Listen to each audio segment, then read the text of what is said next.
or specific tones that in turn would help them resonate properly in the way that they were meant to be.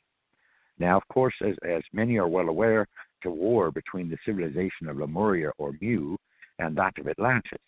And the war was basically focused on regaining or taking control of this device of which I just described to you. All right?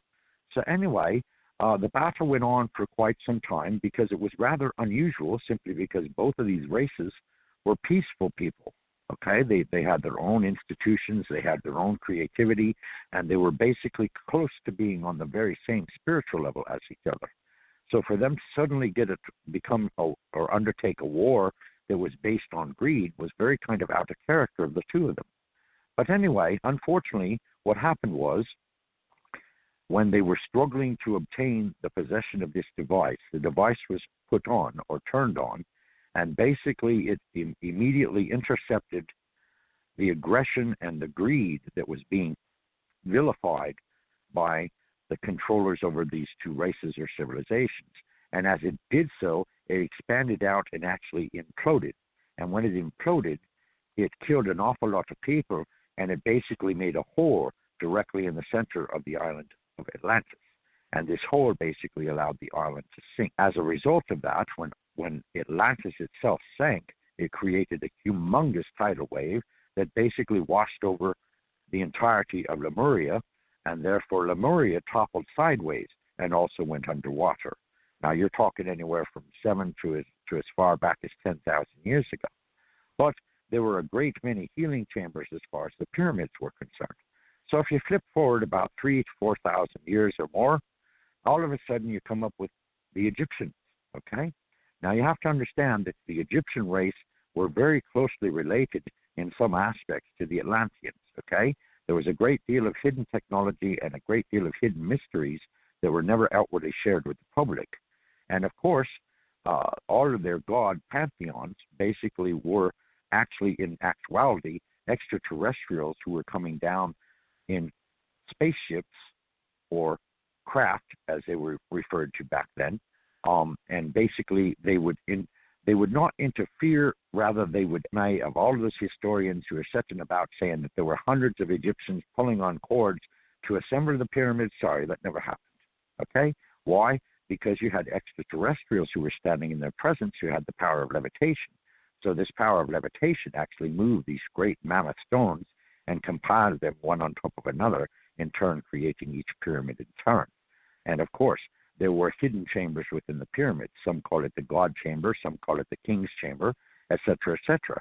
And once you went into this King's chamber, you were actually in total alignment with the extraterrestrials who were aiding the civilization. So naturally, this chamber was hidden very, very intuitively and hidden very darkly within the pinnacle peak of these pyramids. Okay, and then of course, besides the King's chamber, you had a number of other chambers that were used by high priests and priestesses that were also indoctrinated into hidden truths and so on and so forth.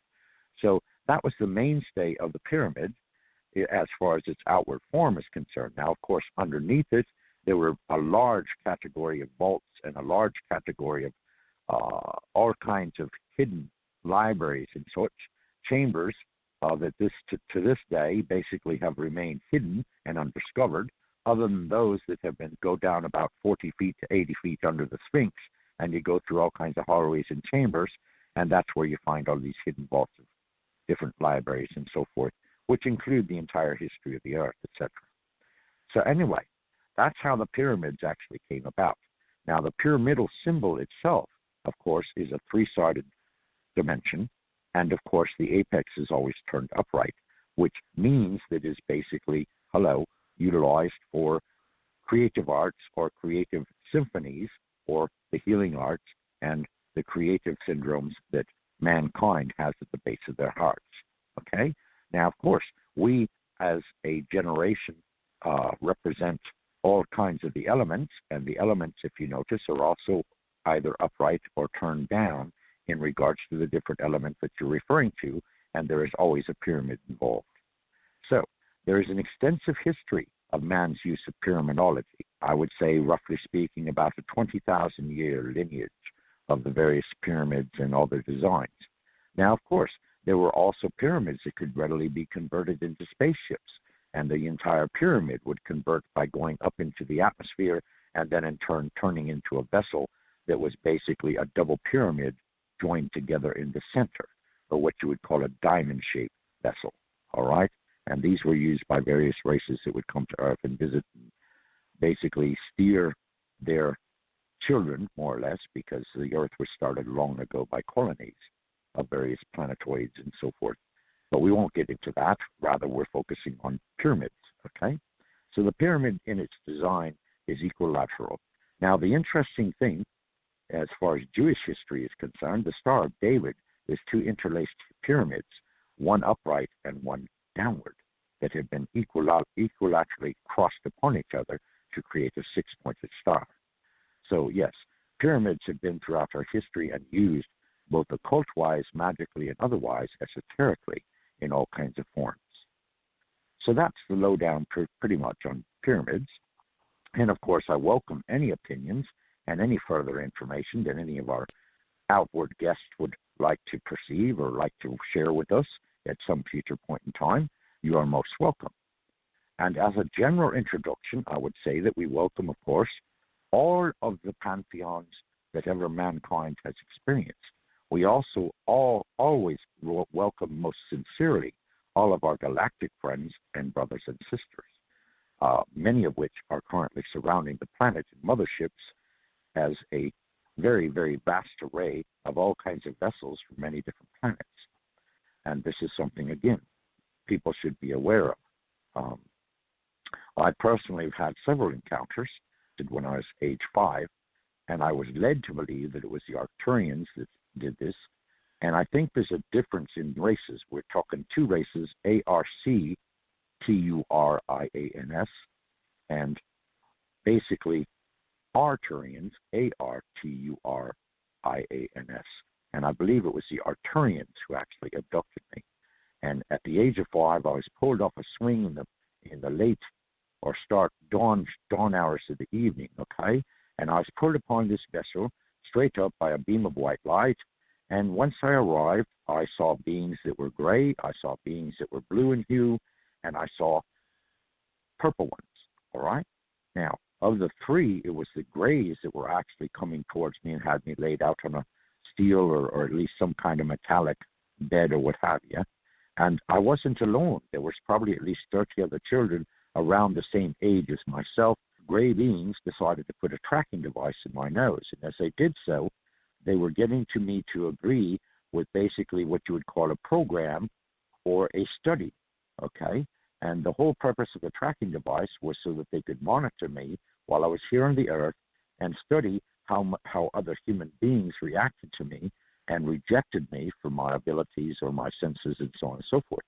And so I don't know if it was a blessed gift or it was something that they brought out to me, but at the age of 5, when I was returned to the earth, several hours later, even though it seemed like only several minutes, all right, I became a savant of languages. So I could speak 14 languages, fluently read, write, and speak them at the age of 5. Now, you have to understand that at this wee age, I was in a Catholic boarding school. And so, of course, being able to speak all these languages and to read minds and to do telepathy and to do telekinesis and all of these different gifts that came unto me, because naturally I was the spirit that I was as I was born, without any separation from Godhead or whatever that most humans go through, the erasure of memory.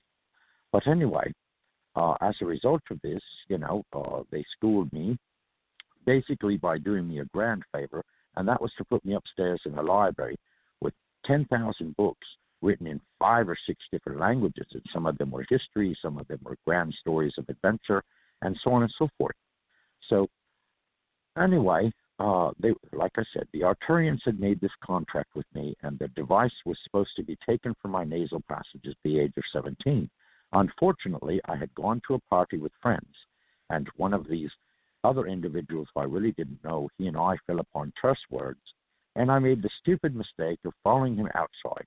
Well, anyone who has any conceivable knowledge, the last thing you ever want to do is allow your opponent the advantage of going outside of the room that you're in and closing a door, because needless to say, as soon as you open the door, they have the drop on you.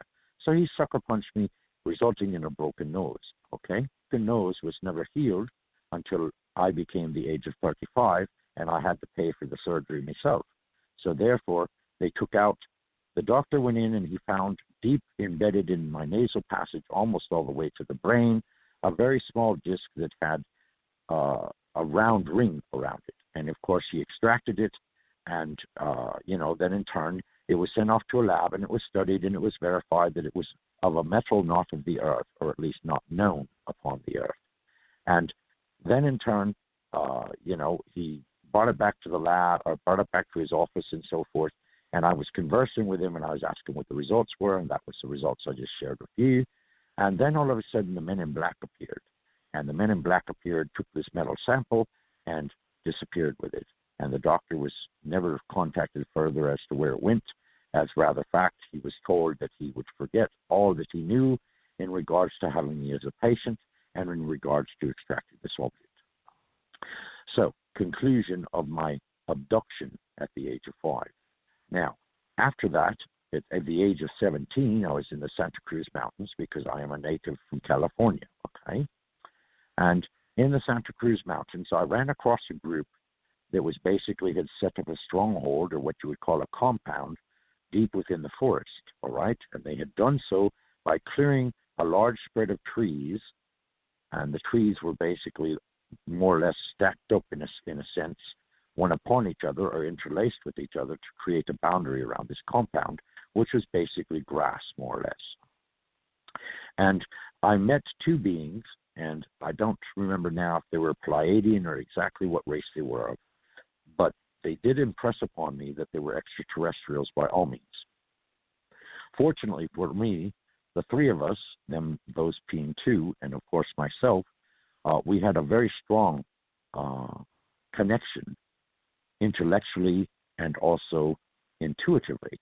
So they themselves left me in charge of the compound, believing that I could be what you would call a master teacher to all the followers that would in turn gather upon their predisposition, because in fact the ship went and hovered over New York, and the two beings beamed themselves down to a conference center, and they held an open conference with about, 40 journalists in the room, and probably some other amazed individuals that had come to find out that that's where they were going to be at the time they were going to be there.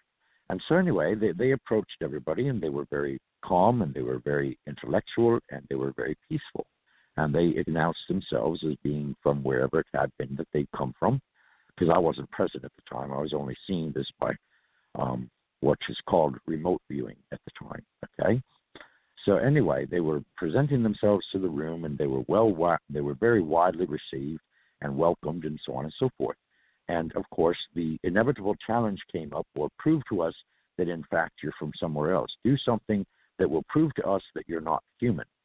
On this invite, basically, these two beings walked straight through a 3-foot thick cement wall, okay, into a room on the other side where there were a few other people gathering, having drinks and so forth at a bar there. And, of course, they presented themselves, and they turned immediately around and walked right back through the wall. And, of course, when they returned to the journalists, they were not harmed in any way, shape, or form. And, of course, this was much to their amazement. And they basically said, well, we have presented and we have demonstrated that we are not of this earth. And because of that, we shall return to give you more knowledge from our plane of existence when we so choose. And as soon as they said to so choose, they immediately disappeared because, of course, they were retracted up to their ship, and the ship in turn came back onto the Santa Cruz Mountains. And by this time, I had listened to all kinds of tapes, because naturally back in this day, this was probably around, I was roughly 17 at the time. So that would have been, 55, 65, 72. So around the early 70s, all right? Back then, of course, things were a whole lot different than they are now. People were very different, and things were more readily accepted because you had the hippie movement, you had metaphysics, you had the spiritual movement, you had all kinds of different things going on that were designed to improve and increase people's awareness. So anyways, they went on and they said, well, we were